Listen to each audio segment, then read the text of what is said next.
¿Qué tal? Bienvenido nuevamente. Buenos días a todos para el estudio diario del capítulo diario. Hoy toca el capítulo número 39 del libro de Jeremías en el programa de Reavivados por su palabra. Gracias por acompañarnos como todas las mañanas, compartirlo, suscribirse al canal. Así que vamos a pedir la bendición de Dios y hoy leeremos el capítulo 39. Padre nuestro que estás en el cielo, gracias por un día más y una oportunidad más de leer una porción de tu palabra. Queremos ponernos en tus manos, en el nombre de Jesús. Amén. Puede poner su celular en forma horizontal para que pueda ver las letras de los textos que va a ir ahí apareciendo. Versículo 1 habla acerca del capítulo 39 de la caída finalmente de Jerusalén porque la desobedecieron. Versículo 1 dice: en el 9º año de Sedequías, rey de Judá, en el mes 10º, vino Nabucodonosor, rey de Babilonia, con todo su ejército contra Jerusalén y la sitiaron. El tiempo se cumplió en el calendario de Dios. Todo lo que Dios dice lo cumple de tal forma que Él por eso advierte desde antes. Versículo 2. Y en el 11º año de Sedequías, en el mes cuarto, a los 9 días del mes, se abrió brecha en el muro de la ciudad. Destruyeron el muro de la ciudad, que era la protección de la ciudad, pero ellos tenían armas grandes y fuertes para destrucción. Y entonces el versículo 3 dice: y entraron todos los príncipes del rey de Babilonia y acamparon a la puerta de en medio. Nergal, Sarecer, Samgar Nebo, Sarsequim, el Rapsaris, Nergab, Sarecer, el Rapmac y todos los demás príncipes del rey de Babilonia habían ahora entrado, rompieron el muro y entraron para destruir al pueblo de Judá. Y entonces dice el versículo 4: viéndolo Sedequías, rey de Judá, y todos los hombres de guerra huyeron y salieron de noche de la ciudad por el camino del huerto del rey, por la puerta entre los dos muros, y salió el rey por el camino de Araba. Entonces el rey Sedequías, viendo que era imposible pelear contra ellos, intentan escapar.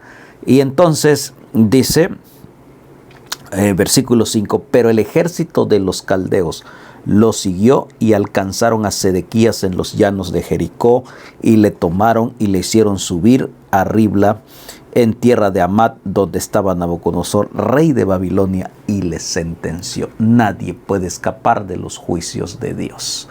El rey Sedequías quiso escapar de la mano, pero Dios así lo había designado.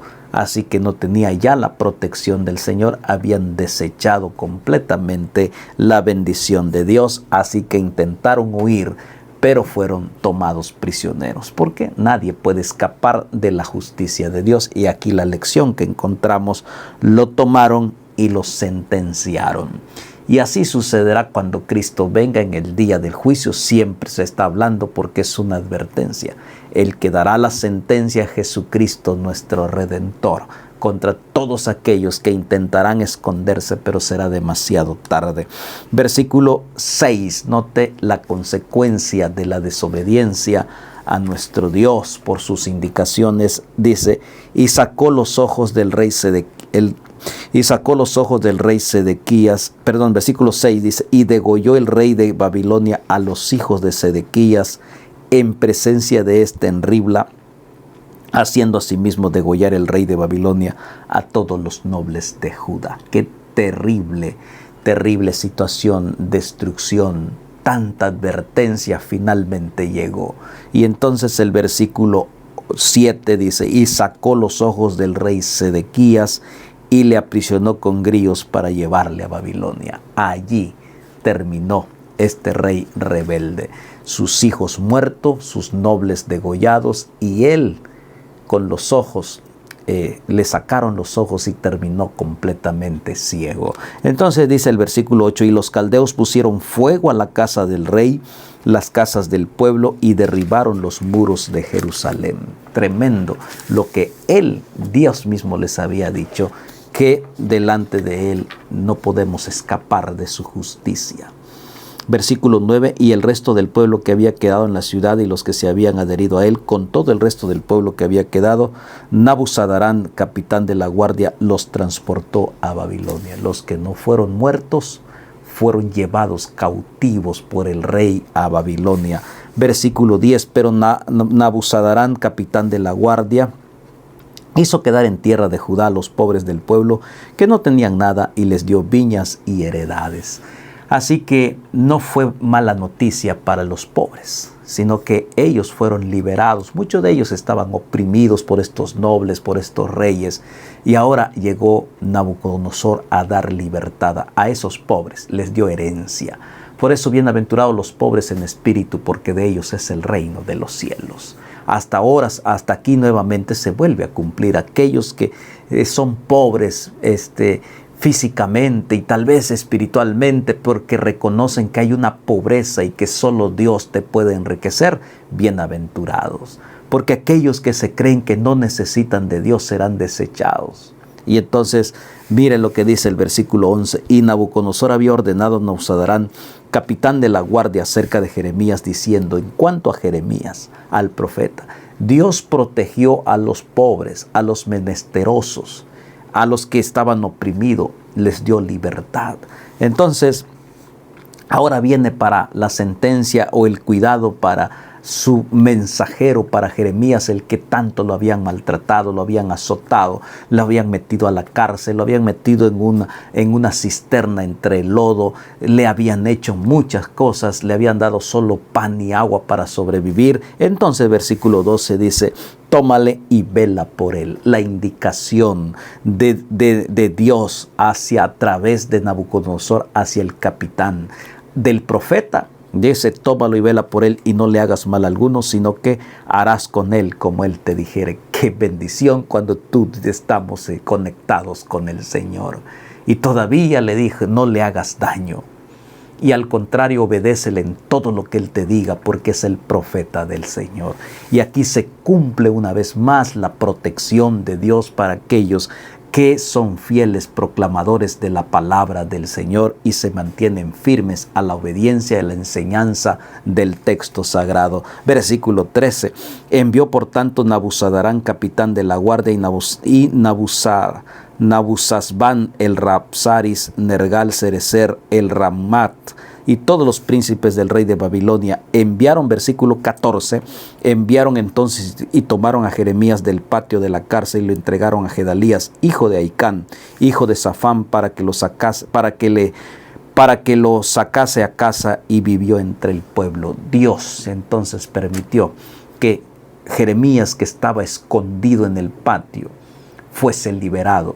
Y dice el texto que se quedó con aquellos del pueblo, aquellos pobres, menesterosos, desamparados, que el rey le dio propiedades, le dio heredades. Y ahí estaba Jeremías, el representante de Dios en medio del pueblo. ¡Qué bendición! Entonces, versículo 15 dice, y había venido palabra de Jehová a Jeremías, estando preso en el patio de la cárcel, diciendo, ve y habla a Ebed-Melech etíope, diciendo, así ha dicho Jehová de los ejércitos, Dios de Israel, he aquí yo traigo mis palabras sobre esta ciudad para mal y no para bien, y sucederá esto en aquel día en presencia tuya. Versículo 17. Pero miren lo que dice en cuanto a él. Pero en aquel día yo te libraré, dice Jehová, y no serás entregado en manos de aquellos a quienes tú temes. Si usted recuerda quién era Ebed-Melech, aquel que intercedió por Jeremías, aquel que pidió clemencia a Jeremías y que cuidó de él. Miren la recompensa de Dios. Dios no pasa desapercibido ni algún detalle que tú tengas de alguien. Dios vigila, Dios ve todo y Dios no olvida. Y este hombre que mostró misericordia con su siervo, con Jeremías, mostró clemencia, intercedió, Dios le dijo, tú no vas a morir, tú vas a ser recompensado por tu buena actitud, por tu buena acción ante el profeta que tuvo con el profeta. Por eso dice, yo te libraré, dice el Señor. Tú sigue haciendo el bien. Quizás nadie te reconozca, quizás nadie te dé un premio, quizás nadie te menciona. Hay alguien que sí sabe y conoce y anota cada detalle de tus palabras, de tus hechos y de tus actos bondadosos que puedas tú tener. Y aquí está el ejemplo claro. Este hombre que buscó el bien del otro, Dios lo recompensó en forma abundante. No murió, no fue llevado cautivo, no fue llevado desterrado. Al contrario, se le entregó herencia, viñas, para que él viviera con toda su familia. Versículo 18. Porque ciertamente te libraré y no caerá esa espada, sino que tu vida te será por motín, porque tuviste confianza en mí, dice Jehová. ¡Qué bendición! Mire Dios tan claro. El ejemplo tan claro dice, tú no vas a ser destruido porque confiaste en mí. Confió en Dios, por eso cuidó de Jeremías. Él sabía que era un mensajero de Dios. Él sabía que el mensaje que hablaba Jeremías y el mensaje que hablaba de destrucción era verdad y venía de la boca de Jehová. Por eso Dios le dice, confiaste en mí. Hermano querido, amigo querido, vale la pena confiar en el Dios Todopoderoso, aún en medio de la adversidad que podamos estar enfrentando o que pueda usted estar enfrentando. Vale la pena seguir confiando en Dios. Dios recompensará a su debido tiempo la buena disposición de obedecer y de proclamar el evangelio del reino, aunque nadie te reconozca. Dios sí tiene en cuenta tu actitud, tus palabras. Qué bendición. Este hombre recibió lo que Dios había anotado en su mente, en su libro. Palabra del Señor. Jehová te bendiga y te guarde. Jehová haga resplandecer su rostro sobre ti y tenga de ti misericordia. Jehová alce sobre ti su rostro y ponga en ti paz. Padre, gracias por esta linda palabra. Después de esa destrucción siempre hay un remanente que se mantiene fiel y hay protección. Ayúdanos a ser parte de ese remanente que obedece en tu palabra. En el nombre de Jesús. Amén. Nos vemos mañana con el capítulo número 40 aquí mismo en Diariamente con la Biblia. Bendiciones.